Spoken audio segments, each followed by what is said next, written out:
নিজৰ জীৱনকালত স্বপ্নদ্ৰষ্টা ৰতন টাটাৰ আত্মোপলব্ধি, যি অনুপ্ৰেৰণা যোগাই যাব প্ৰজন্মৰ পিছত প্ৰজন্মক।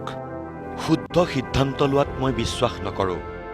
মই সিদ্ধান্ত লওঁ আৰু সেয়া শুদ্ধ বুলি প্ৰতীয়মান কৰোঁ।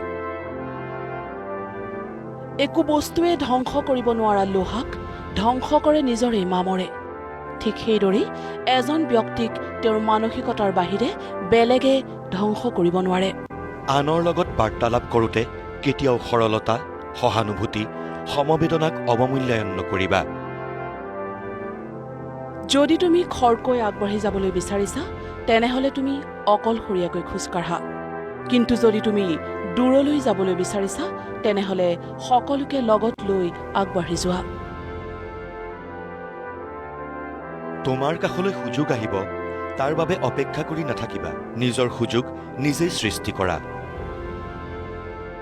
যিদিনাখনেই মই উৰিবলৈ সক্ষম হ'ম, সেই দিনটোৱেই মোৰ বাবে হ'ব সবাতোকৈ দুখৰ দিন। জীৱনটোক গতিশীলতা দিবলৈ উত্থান পতন বহু জৰুৰী আৰু গুৰুত্বপূৰ্ণ। আনকি ECG মেচিনতো চিধা ৰেখা জিলিকি উঠাৰ অৰ্থ আমি জীৱিত নহয়। জয়ৰ একমাত্ৰ পথ হৈছে পৰাজয়ক ভয় নকৰাটো।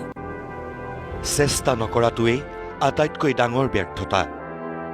বিভিন্ন অজুহাত দেখুওৱাটো নহয়, দায়িত্বশীলতা দেখুওৱাটোহে প্ৰকৃত নেতৃত্ব। তুমি কি পদবীত আছা, সেয়াই তোমাৰ সফলতা নিৰ্ধাৰণ নকৰে। সফলতা নিৰ্ধাৰণ কৰিব তুমি আনক কিদৰে প্ৰভাৱান্বিত কৰিছা। ডাঙৰ সপোন দেখিবা আৰু অসীম পৰিশ্ৰম কৰিবা সেই সপোনক বাস্তৱায়িত কৰিবলৈ। বেলেগৰ ব্যৱহাৰেৰে তোমাৰ আত্মিক প্ৰশান্তি বিনষ্ট হ'বলৈ নিদিবা।